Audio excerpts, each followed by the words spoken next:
And welcome to Impact on this beautiful Tuesday morning. Beautiful. I guess this is the last hurrah of winter. I'm Russell Thomas, and my guest this morning is Stephanie Myrick, who is the Regional Program Coordinator with Spinal Cord Injury Alberta. Stephanie, thank you so much for coming in today. Thank you for having me. And I'm so glad I got the name of your organization correct. I stayed up all night practicing. It worked. You did it. They made a switch from the Canadian Paraplegic Association to Spinal Cord Injury Alberta, what was it, 3 years ago now? 3 years ago, I think, yeah. What was the reason? It's supposedly more inclusive. So instead of focusing on paraplegic, it's focusing on spinal cord injury and all aspects of it. Okay, so there's many nuances to what spinal cord injury is all about. That's right. Yeah. Well, thank you for coming in, and I know you've been in this role for, we were talking off the air, about 4 or 5 years now. Mm-hmm. That's like practically forever in Fort McMurray time. It is. And what, did you come here for that role, or were you in the community anyway? So I moved here from Newfoundland in December of 2012, and I started with spinal cord injury, well, Canadian paraplegic, in February of 2013. So I knew the person before me was going on maternity leave. My sister was here, and she told me to come up and take the job, and I just luckily got it.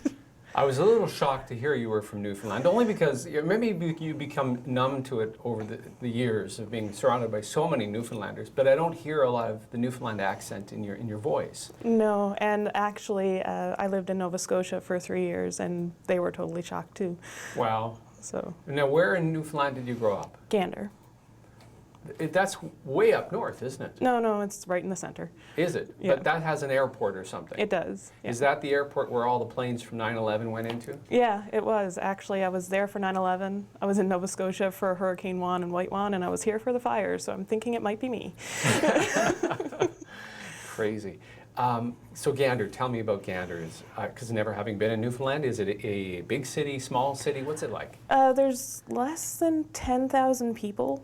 But there's a lot of, in Newfoundland, it's all like the centers like Grand Falls, Gander, St. John's, Corner Brook, and then there's the outports that all kind of come in.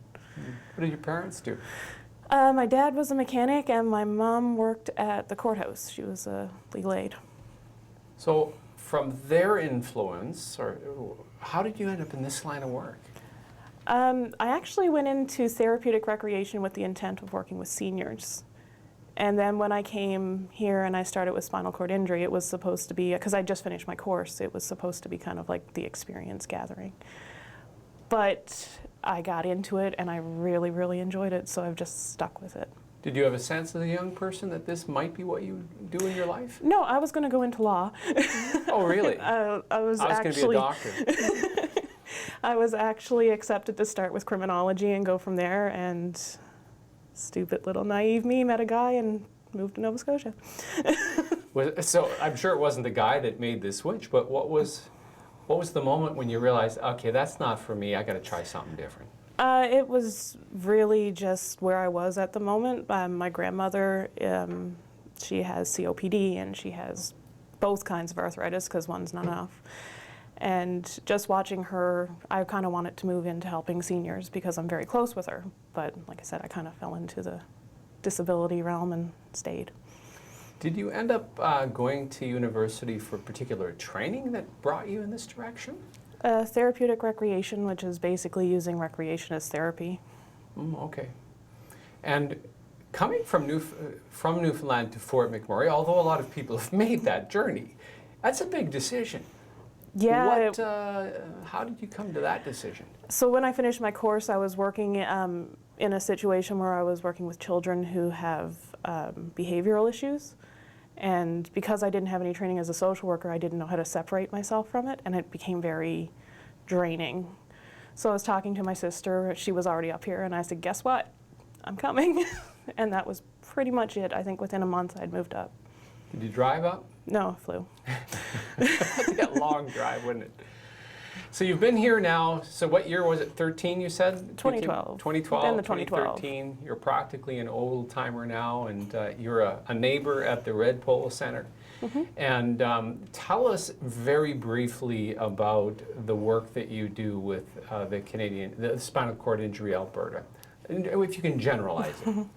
Mostly I work on community development, which is trying to make the community more accessible for people with disabilities and other mobility issues, that type of thing. I have very limited contact with my clients because I'm not actually funded for client services. I'm funded for community development. But they know where to find me if they need me. And I'll get the phone call every now and then. Somebody wants help with something and I go in and help them. But even then, it mostly stays with, they'll come to me and say, I'm having trouble at this place. And I have to go and talk to the business owner and see if we can work out a solution. How does Fort McMurray compare to other communities in terms of accessibility? Do you want me to give you a grade? Sure. Yeah, well, I don't know how you can grade it. Yeah, sure, give me a grade. I would put it at probably a D minus. Wow. Yeah, it's, there are issues that can't be addressed because like some businesses are grandfathered in. So unless they actually do renovations to their building, they don't have to change anything. And then there are the issues of snow clearing in the winter and accessible parking and the curb cuts, and there's just a lot. So many different things. Yeah. Now, can you give just an example of what a grandfathered situation might be? Just to put it into the listeners' heads as to what are we talking about here? So if your business or building was built before a certain point, it's built to that code standard. And until renovations are made, they don't have to upgrade to the next code standard. And code standards change every 5-10 years. So if something was built in the 80s, they don't have to change. That's why a lot of historical buildings don't have to upgrade because they're grandfathered in. They don't have to upgrade to a more accessible building. I know that you do the wheelchair for a day activity for people, but let's use an example of there is you enter a building and for totally functioning people, you don't even realize that you're stepping up 2 or 3 inches. Is that enough of a barrier for people with mobility challenges? It can be. I don't want to name names, obviously, but No, for sure. There is one building in town where people go pretty often, and it does have that like 3-inch lip, and there's no ramp. And I have a client who goes there with her husband, and the workers actually have to come lift her into the building. It's like literally a 3-inch step. Yeah. How much of a problem is awareness? Like general population, do they have any idea that accessibility is doing that poorly in this community right now? I don't think so. I think unless you are directly affected by it or you know somebody who's directly affected by it, you're not going to notice it. Like in the wintertime, how many times are you crossing the street and there's snow piled up in the curb cut and you might curse as you step over it, but that would be a major barrier to somebody with a walker or a stroller or in a wheelchair. Absolutely. Like they're stuck in the street at that point. It's dangerous. But somebody who doesn't have a mobility issue, like I said, they might curse on the snow, but they step over it and go on. Well, even last week on the show, talking to Luana Bussiere from St. Aidan's seniors, they may be functional, but even those kind of barriers are definitely barriers. Oh, yeah. My guest this morning is Stephanie Myrick, who is with Spinal Cord Injury Alberta, and we're talking about accessibility. It is a huge issue in this community, one that we need to talk about, and we're going to talk more when we come back from the break. You're listening to Impact. It is a collaboration with our friends at Fuse Social. Also, Shaw Cable Fort McMurray is here broadcasting us today, and our friends right here at KAOS 91.1.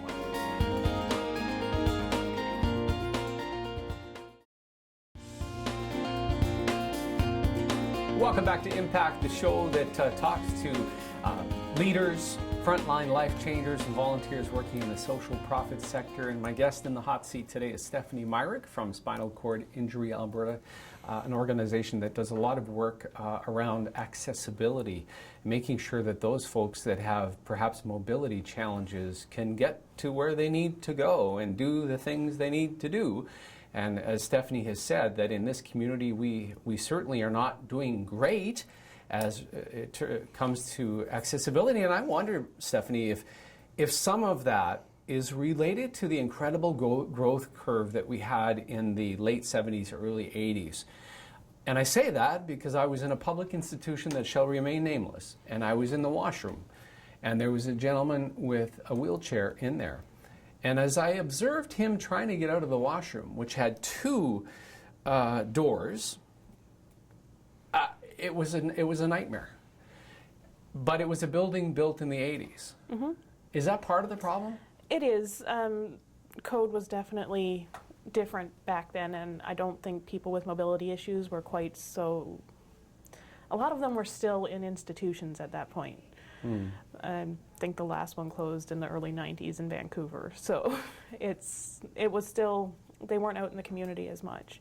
But another problem that we have is there's no set standards for accessibility in Canada. There's a barrier-free guide, which, you know, obviously some places you have to have a ramp or stuff like that, but there's no standard for it. So that's another issue. Begs the question, give me the name of a community that does a great job at accessibility. Vancouver. Okay, so Vancouver has been around well over 100 years, so they got old buildings too. So what are they doing differently that perhaps we can look at doing differently here? I think Vancouver is doing so well because that's where the Rick Hansen Institution and Foundation is too. So like there are people advocating for the change there, and Rick Hansen, he's a name pretty much everybody knows. Absolutely. So when you have somebody who is advocating for the change, who's well known in the community and throughout Canada and the world really, it makes it so much easier because people are more willing to listen to them. So I mean. And he's living it every day. Yeah. Yeah. Speaking of living it, one of the activities that you do every year is the wheelchair challenge, and I know. Cheerleaders. What do you call it? Cheerleaders. Cheerleaders. Mm-hmm. Okay. What does that mean? So basically, I ask people to spend a full day in a wheelchair and just go about their daily business. I don't make them transfer because that would be dangerous if they have no training. But I give them challenges. I say, take your children to the park. Let them play in the playground. You're not allowed out of your wheelchair, though. Or go to Tim Hortons, go to the mall, just to get an idea of how difficult it actually is to be in the community. Last year, because we were actually evacuated when I usually do it, it didn't happen. But the year before, we had Diana Noble. She took part from Snapped. She did an awesome job. She went around. She even found the keys for the wheelchair swings at the playgrounds at Dr. Clark and Holy Trinity. And she just did an amazing job bringing awareness to it.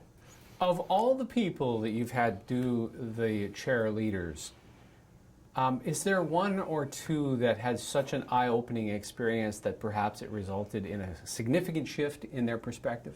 Diana, for sure. Also, I've had Mark and Leanne do it a couple of times, and Shauna McKinnon actually did it as well.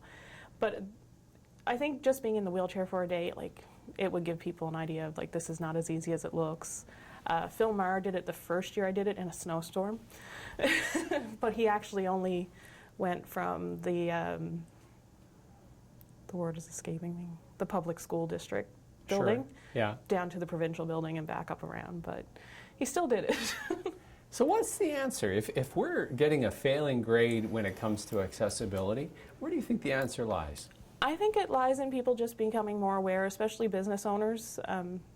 Some of the issues that I see a lot are parking lots not being accessible. And it's just a matter of having the handicap parking space, having it painted, having the sign, and having the ramp in the right place. It's a slow process. I'm aware of that. Community development's always a slow process. It's also an expensive process, I would imagine. It is, but the good news is there are grants available to help businesses upgrade their buildings. Oh, there you go. So there's money available for it, both through the government, through the Rick Hansen Foundation, through different organizations. It's just a matter of seeing that there's an issue and attempting to fix it. How can people better tap into this issue, do you think? I really think they just have to look at it from another person's point of view. And part of the problem in Fort McMurray is I have 20 clients. How often do you see them out in the community? And they say, well, we don't see them. And it's kind of like, well, the saying is, if you build it, they will come. So if you can't get into a building, they're not going to be there. Yeah. You know, I have a son that has cerebral palsy, and I know that you have clients that come to you for support that have perhaps children of, that have cerebral palsy. And I'm going to pick on Mac Island for just a minute. So the meridians in the parking lots at Mac Island have those huge. They have rocks, and trying to watch Dylan go across those meridians, especially in the winter, is strikes terror in my heart. One example of a choice that was made way back during the development phase. Is that a fair example? It is. Another fair example, to pick on the movie theater, they are the ones with that 3-inch lip. Okay, I know the lip that you're talking about, for sure. It's just put in a temporary ramp, one that you can take away and remove as it's needed. Yeah. I was in that theater when they built it. That's how old I am. I remember it. So it's an older building, and I do understand, like, the issue being they don't have to upgrade if they don't want to. Yeah. So. Exactly. Well, my guest this morning, Stephanie Myrick with Spinal Cord Injury Alberta. We're talking about accessibility in the community and the fact that it is a challenge. We're going to take another break, and when we come back, we're going to ask the question about how people with mobility issues fared during the fire and evacuation of Fort McMurray. I think it's something that's worth talking about, just to find out how they made it out. You're listening to Impact. It's a collaboration of the United Way, Fuse Social, Shaw TV, Fort McMurray, and our friends right here at KAOS 91.1.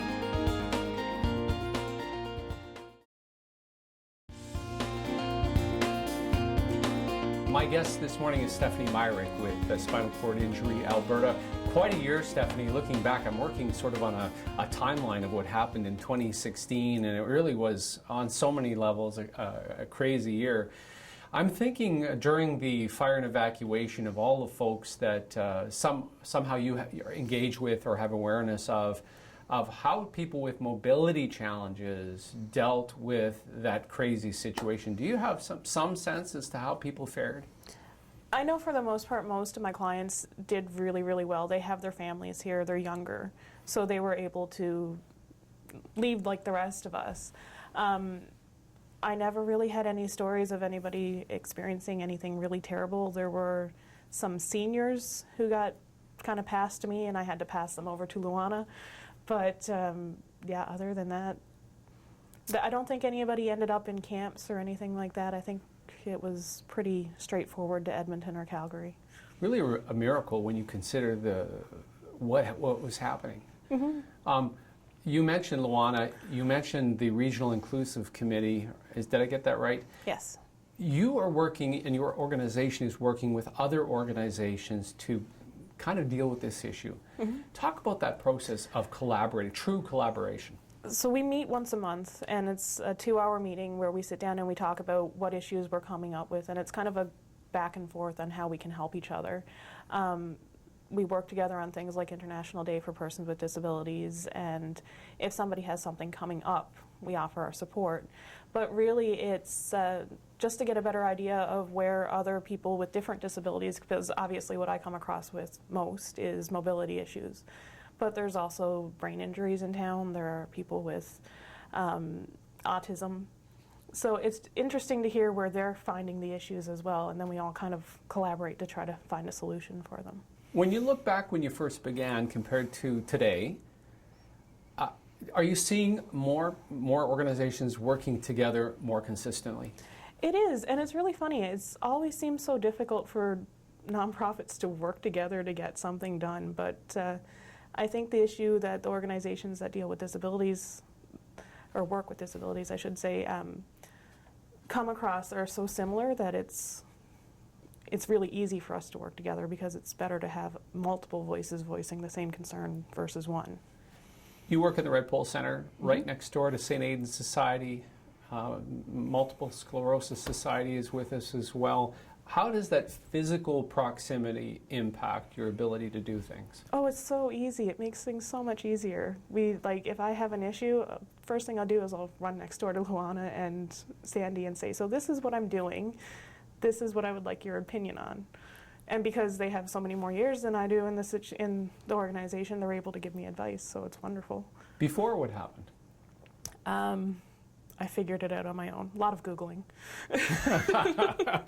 So the Red Pole Center has been a good thing. It's a really good thing, especially for organizations who only have one person like myself, because I'm able to go and talk to different organizations when I want to. And I actually spend very little time in my office. I'm usually I running noticed, around. Yeah. So yeah, it's really great that way. When you think about, you're a United Way funded agency. Yes. And one of the things we're trying to understand, and we've talked about it the last couple of weeks, is the idea of impact. You get funding from the United Way to do certain things. When you think about that, and that comes from donors, of course, it's not us, we're just sort of the conduit. What has been the impact when you look at it from your lens? The changes that I've been able to make in the community, they're small, but they still work. And I'm able to reach out and offer support to people in places that I didn't realize I could. Like I've been to Janvier, I've been out to Fort McKay, still haven't made it to Fort Chip, but I'm looking to get up there. And it's just going to different places and seeing the issues and being able to address them. If I wasn't doing it, who's going to? When you look back on your years now with Spinal Cord Injury Alberta, before that the Canadian Paraplegic Association, is there a moment that you keep in your heart as being, okay, that's why I do this? Oh, there's a lot of moments. It's not even, it's just the idea that you're actually making a change. I had a client come to me, oh man, I think it was the second year I was with CPA, and she's very young. She's a young mother. Her daughter was 2 years old at the time. And she came and she said, I can't get into the McDonald's up in Gregoire. And she said, there's no button on the door. So I ended up emailing the owner, and I'm not saying it's just because we got the new McDonald's, but within a year or so we did have the new McDonald's built. So I'm taking total credit for it, but As you should. but it was just knowing that I was able to help her get in and out of that building. People, there's a joy in advocacy, isn't there? There is. And that's why I really decided to stay with working with people with disabilities, because there are so few people advocating for them. The ones who are advocating are the ones with the disabilities. So there's not a lot of people outside of that community advocating for what they need. Well, thanks for keeping the conversation going, especially the idea of walking a mile in someone else's shoes or wheelchair, as the case may be, because that's how we really can help people more authentically. It's understanding where they're coming from. When they come to you and say, I'm having this problem, it's looking at it from their perspective and not my own. So, Well, keep it up. I plan to. Awesome. Stephanie Myrick has been my guest. Stephanie is the Regional Program Coordinator with Spinal Cord Injury Alberta. You've been listening to Impact. It is a show that really gets at the heart of how impact is happening in our community every single day. It is a collaboration of the United Way, Fuse Social, Shaw TV for McMurray, and our friends right here at KAOS 91.1.